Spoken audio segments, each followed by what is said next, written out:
Dans la précédente capsule, on a traité de la question de la kénose, le dépouillement du Christ pour devenir homme, ce que cela a représenté pour lui de quitter son lieu et son habitat familier pour devenir simplement un homme parmi les hommes et en quelque sorte vivre sa divinité, sa spiritualité d'une façon discrète et cachée. On va revenir sur ce thème-là prochainement, mais pour l'instant, non seulement est-ce que Christ a dû quitter un lieu pour venir dans le nôtre, mais en venant dans le nôtre, en venant dans le monde, de quoi cela s'agit-il exactement? Quel serait le principe à retenir, à saisir par rapport à cette incarnation dans le monde?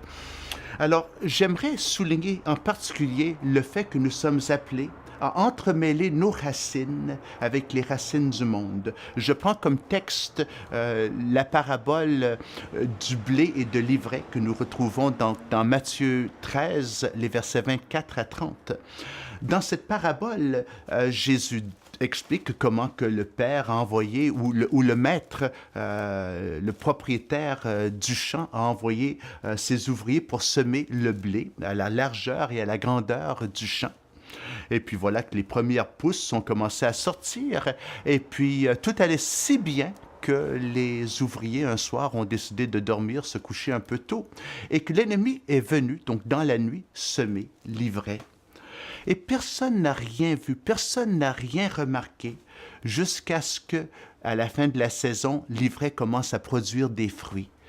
Et puis tout à coup, les ouvriers paniquent au bout, se sont dépassés, mais d'où aurait-il pu venir ces mauvaises herbes dans notre champ? Parce que on avait tellement bien travaillé, tout était tellement bien commencé. Alors, que s'est-il produit? Et, Seigneur, est-ce qu'on devrait retourner dans le champ pour retirer les mauvaises herbes? Et Jésus leur dit, bien écoutez, c'est trop tard maintenant. Les mauvaises herbes ont poussé leurs racines, ont entremêlé leurs racines avec les racines du blé. Et si on arrache l'un, on arrache l'autre, puis on perd toute la récolte. Non, à ce stade-ci, si on veut avoir une récolte, il faut tout laisser pousser, puis c'est à la toute fin. Bien, on va prendre le temps de faire le tri. Et bien sûr, ça va nous prendre plus de temps, parce qu'il faudra effectivement trier chaque brindille presque. Alors, donc, c'est un travail laborieux auquel on s'engage.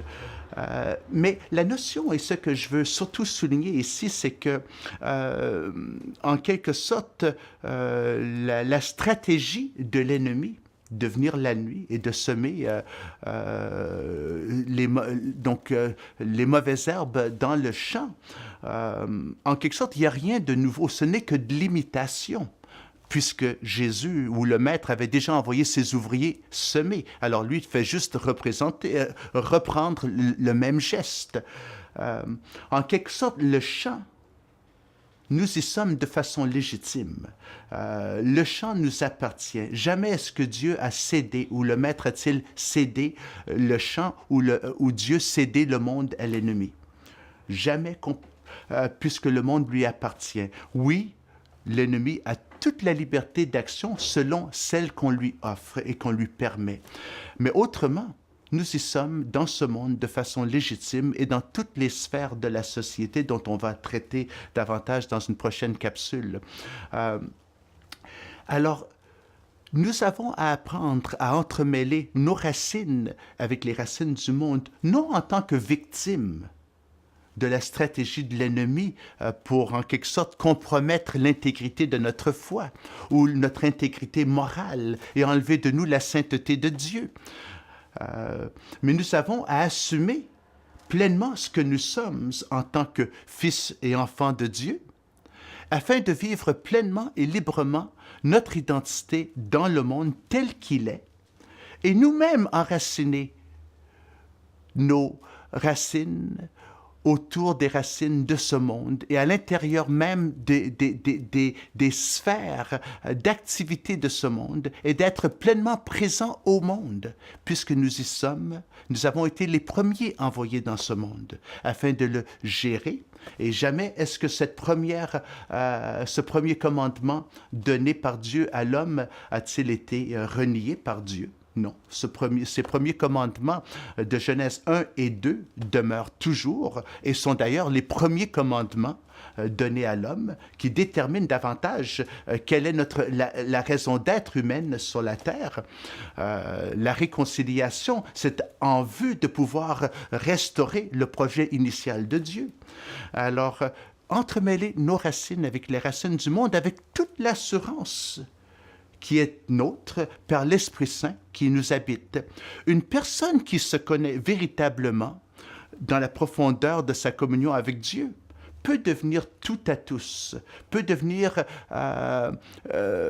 païen pour les païens, peut devenir juif pour les juifs, etc., comme Paul nous dit. Mais la seule personne qui peut effectivement se faire tout à tous, c'est une personne qui se connaît véritablement. Vous savez, quand on voit des racines, si jamais on est dans un champ ou à côté de notre maison, on est en train d'enlever des mauvaises herbes, puis on sort, on attrape tout un truc de mauvaises herbes, on va voir qu'il y a toutes sortes de racines entremêlées entre elles. Mais chaque racine sait à quelle plante elle est liée et elle sait quelle fleur ou fruit elle va porter. Alors, si on a une idée claire par rapport à qui nous sommes en Christ, qui nous habite, alors on peut s'adapter, on peut entremêler nos racines avec les racines du monde sans compromettre l'intégrité spirituelle de notre engagement chrétien. Alors, je crois que cela souligne le fait que nous avons effectivement un travail énorme à faire, chacun et chacune d'entre nous qui se disons chrétiens, à découvrir qui nous sommes en Christ, puisque nous sommes porteurs de son image dans le monde, et c'est là notre identité la plus importante et la plus précieuse. Donc voilà, c'est cette première piste. Si nous allons dans le monde, on s'infiltre pleinement dans le monde. Et ce n'est pas juste une question d'être infiltré dans le monde, c'est que le monde nous appartient et appartient à Christ. Le monde nous est légué dans l'œuvre de la venue du royaume de Dieu. Et c'est à nous de prendre notre juste place dans ce monde, avec toute l'assurance de notre identité fondée dans la personne et l'esprit du Christ.